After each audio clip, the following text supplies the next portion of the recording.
First, I start by lowering the towel and tucking this into the client's underwear. Then I retrieve the hot stones I'm going to use from the hot stone heater and I place them beside the client's head.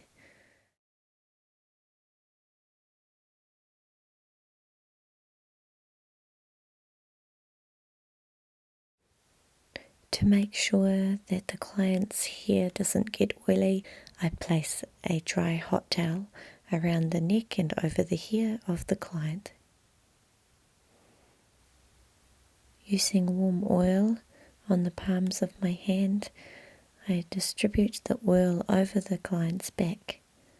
I apply the oil down the spine, across the lower back, up over the ribs, and through the trapezius and shoulders. Whilst I'm applying the oil, I feel for any knots. Dependent on the skin's dryness, I just apply enough oil depending on how my hands slip over the skin.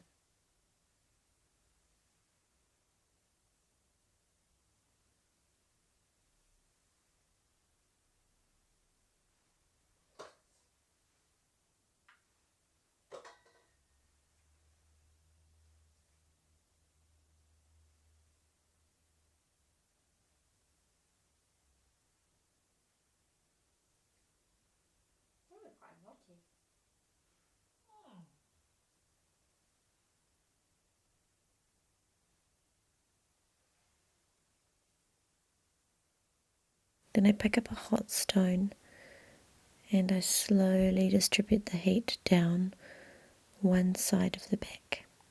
If I can't pick up and hold the hot stone, then it's too hot for the client as well. I do check in with the client as I work. I do ask them if the hot stone is warm enough or if it's too hot.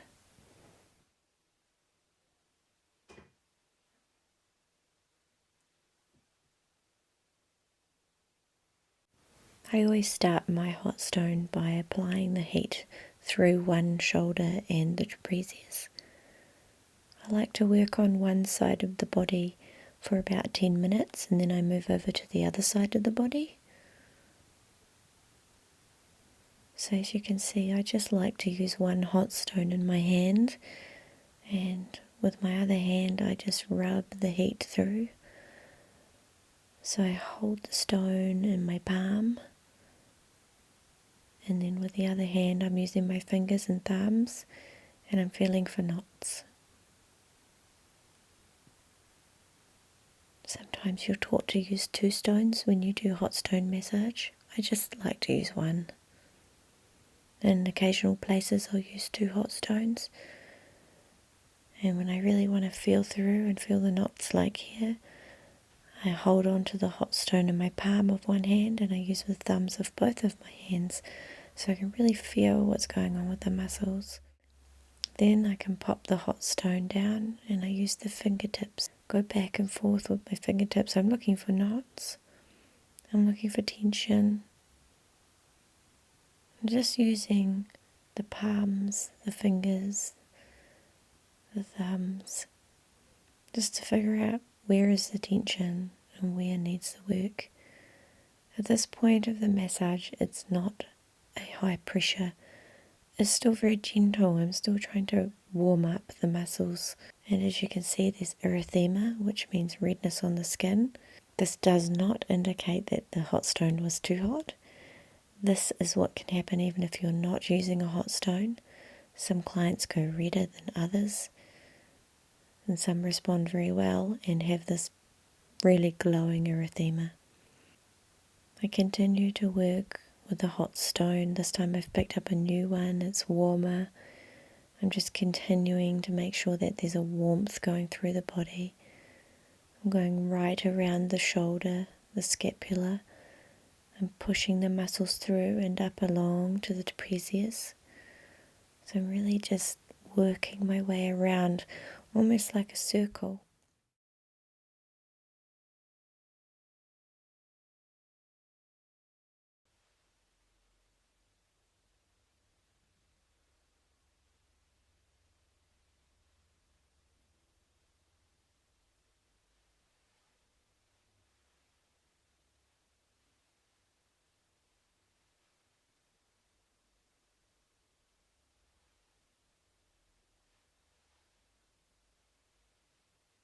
When I need to use my hands, I place the stone down. I can sometimes place it down on the towels. In this case, I'm placing it on the lower back. And then I just continue to work through the trapezius.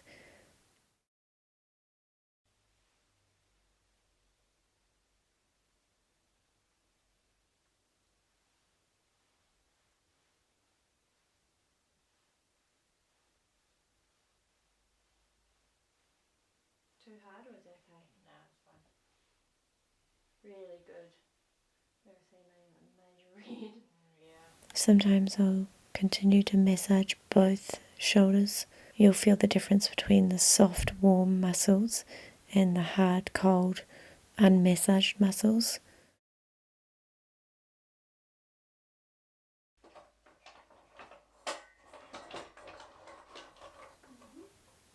You can see I've picked up another hot stone. I'm using both my hands kind of together with this hot stone, rolling through the heat.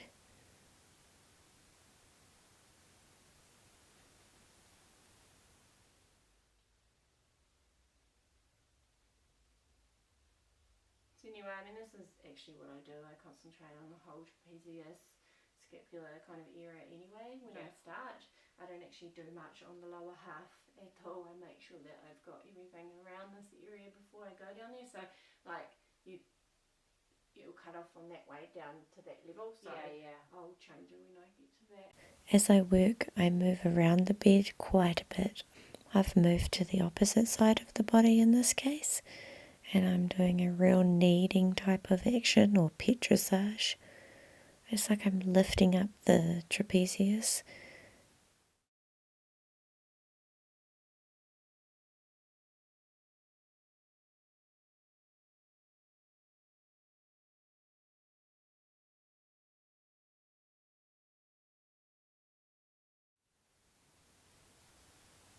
I'm still being very careful about the pressure, using the palms of my hands and a medium pressure. If I really wanted to get in and work away at knots, I'd be using my thumbs.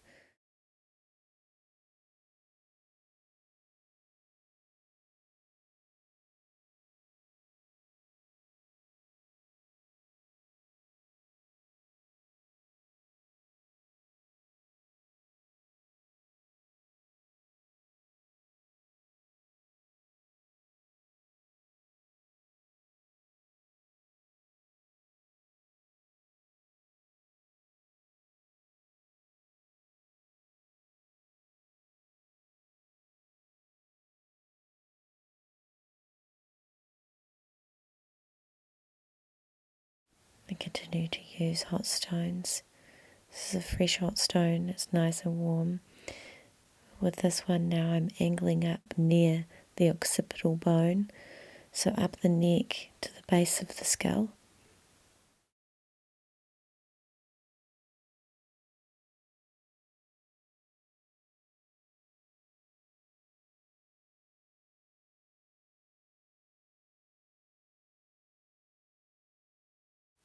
Just introducing some of the warmth of my hand to the other side as I prepare to move to the other side very shortly.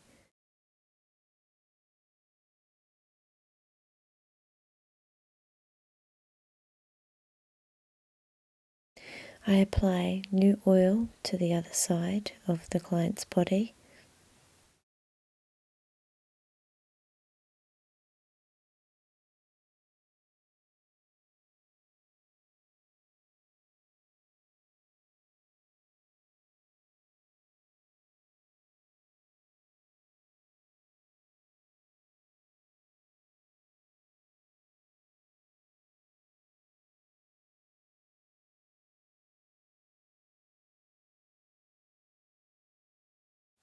This is the second side of the body that I work on, so it means I need to go back to a lighter type of style. In this, you can see my movements are fast. Normally I move faster when I hold a hotter hot stone. Placing two warm hot stones at the base of the lower back can be really nice and just can continue to warm up those muscles because during the third part of the massage I move down and start massaging the lower back muscles. It can be really nice to get to that point and the muscles are already warm.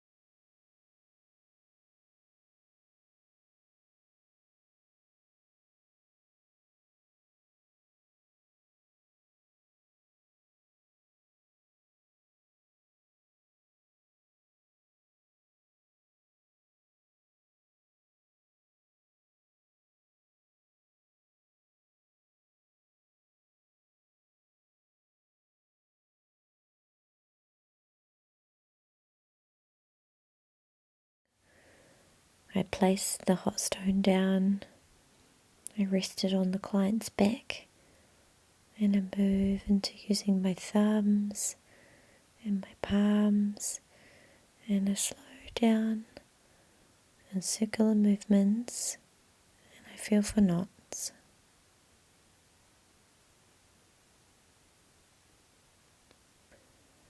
During hot stone massages, you can feel like you're doing the same movements over and over. They feel really nice as a client, so it's okay to go over a muscle several times until you start feeling it release some of the tension. Muscles need time to relax. You can't force them to relax unless you include pain. So I much prefer to just slowly work the heat up into the muscles, slowly get them to relax. And when they're really relaxed, that's when I like to use my thumbs or a bit more pressure to try and release the knots and the tension. When I feel knots in a certain area, I'll go for a new hot stone that's maybe a bit warmer, and I'll concentrate on that area. And I just keep applying the heat over that area just to get it to start feeling more relaxed.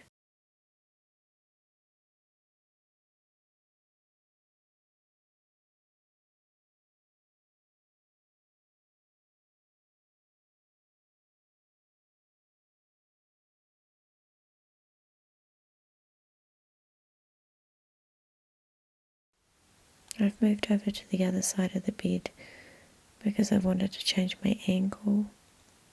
I'm wanting to go right through the top of the shoulders, through the trapezius out to the shoulder. I'll slow down my movements, pushing up under the scapula.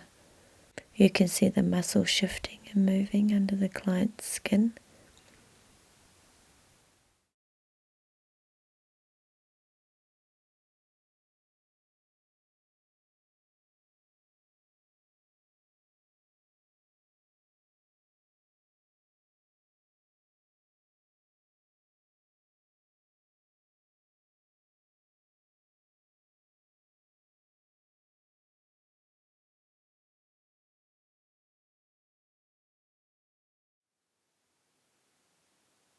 Using my thumbs and circular movements and pushing outwards stretches the muscle, helps release the tension.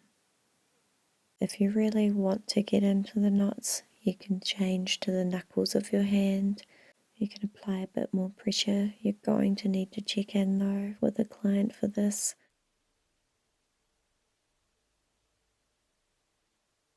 I mean, yeah, you just like to know what you're getting.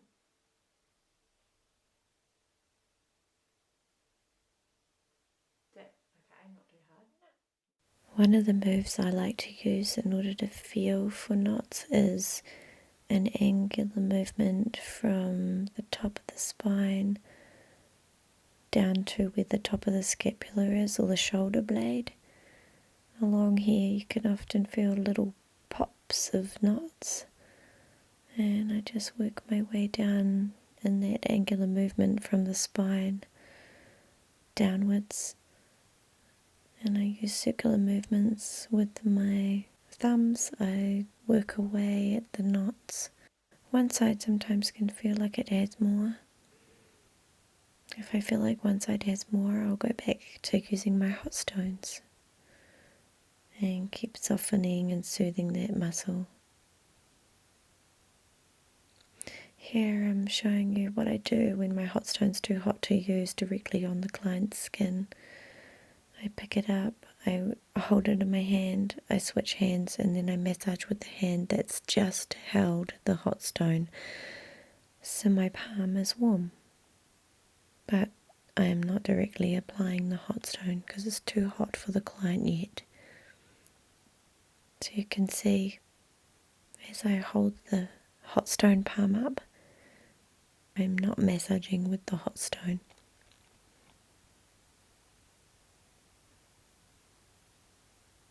The client often can't feel the difference between when it's my hand or when I have a hot stone in my hand, so this is a real nice way of keeping everything fluid so that it feels like it's consistent warmth. I think it's important that if you go for a hot stone, that you are warm all throughout, that it's not just hot stones used at the beginning and then Swedish massage and then a little bit of hot stones at the end. I think that a true hot stone is using hot stones right throughout the massage. I'm moving inwards now from the side. I am actually using a lot of my palm in this massage movement. I am applying pressure at this point.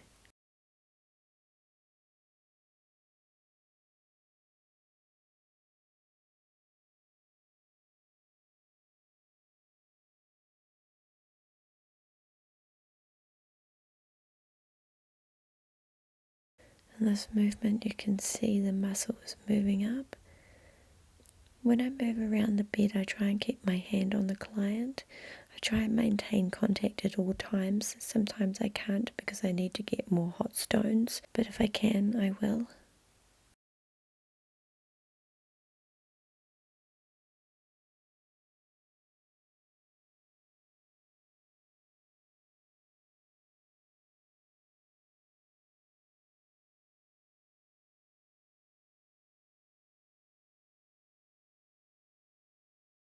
I think the hand can do things that the stone can't, and the stone can do things the hand can't. Yeah. So my choice is to use one stone and my other hand free, whereas I was taught to use two stones. I sometimes switch too. Like sometimes I do two on the whole back. Yeah. If you're doing like my final one, will be a couple. Yeah. But this one, all throughout the way that I work, it's always one stone. And then sometimes when I see like really good erythema, that's when I'll switch to just my hands, or especially with this bit where I'm really kneading that muscle, so I'm really lifting it up, I suppose. But yeah.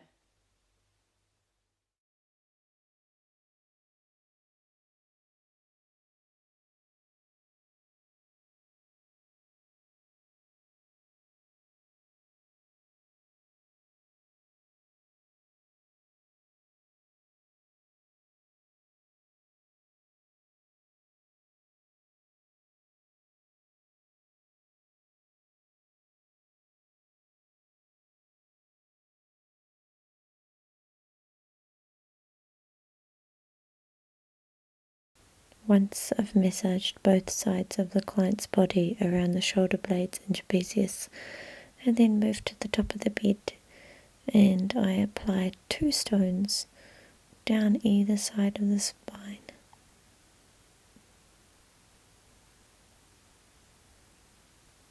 I start working on the lower back.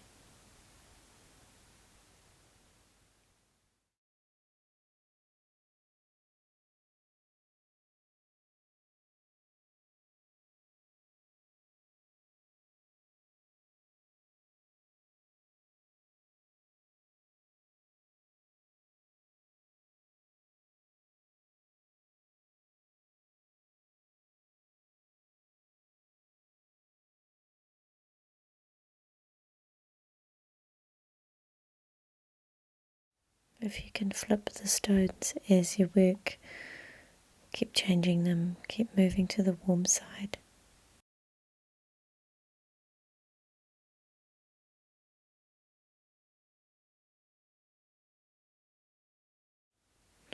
Then I move to one side of the client's body and I work on the lower back in the opposite direction. I'm applying the heat up from the lower back through to about half of the spine. Sometimes I go all the way up, sometimes I just stop just below the shoulder blade.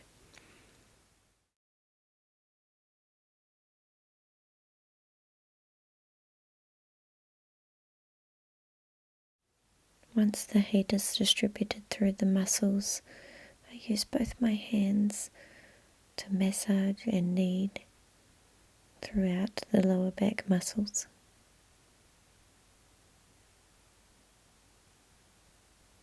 I then move to the other side and I massage along the spine out towards the outer body of the client.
I move to the other side of the client and I repeat the same movements, concentrating on the lower back, changing over sides, stretching the muscles, relaxing with the heat.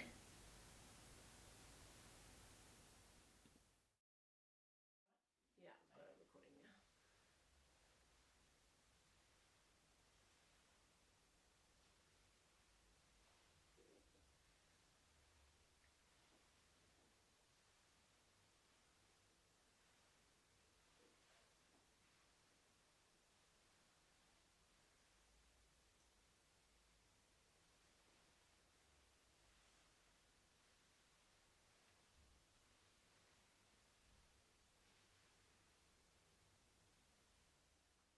During the massage, sometimes you lose what we call slip. The skin has become dry because of the absorption of the oil, and so you add more oil as you work. You don't want the hot stones to feel like they're dragging on the skin. We want them to feel smooth, easy to use, comfortable. Nearing the end of the 30-minute massage, I use 2 stones and I go right up beside the spine on both sides of the client's back. And these hot stones are beautifully warm.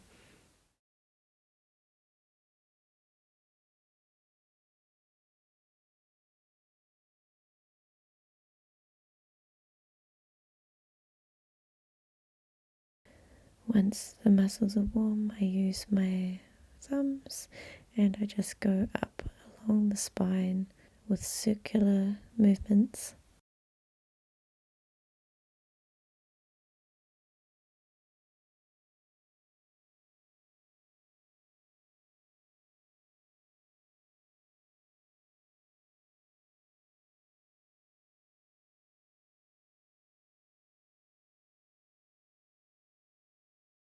Along the side of the neck.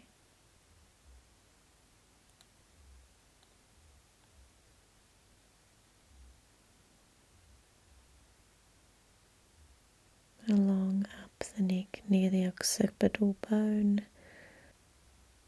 Finally, I use my knuckles very lightly along all the muscles.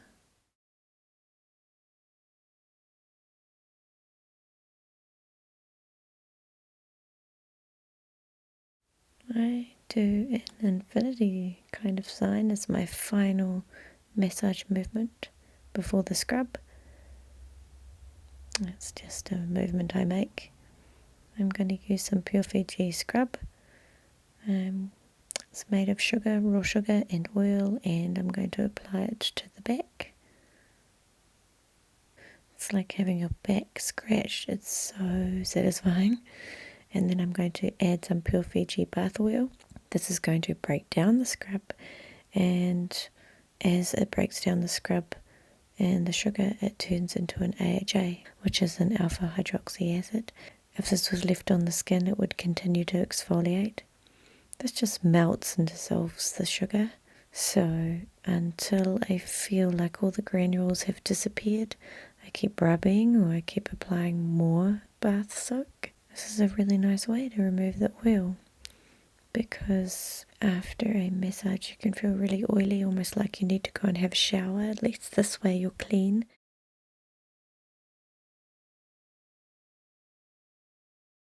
Finally, I apply a hot towel, and it's probably one of the most favourite parts of a hot stone that people always enjoy.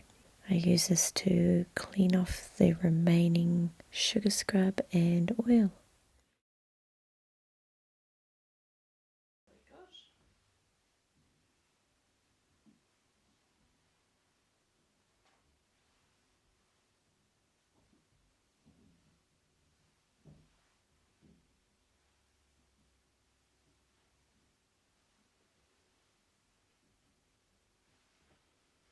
I dry the skin with a towel just to make sure it's not damp. And finally, I apply talcum powder to make sure that the skin feels smooth and silky and comfortable for the client. I just rub this over the skin until I don't feel like the skin has an oily surface.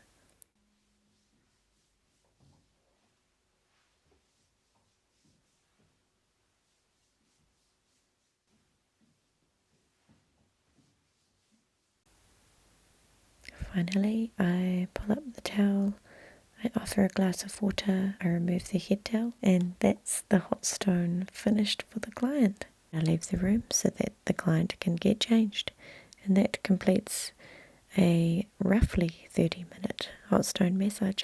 Thank you for watching. Have a great day.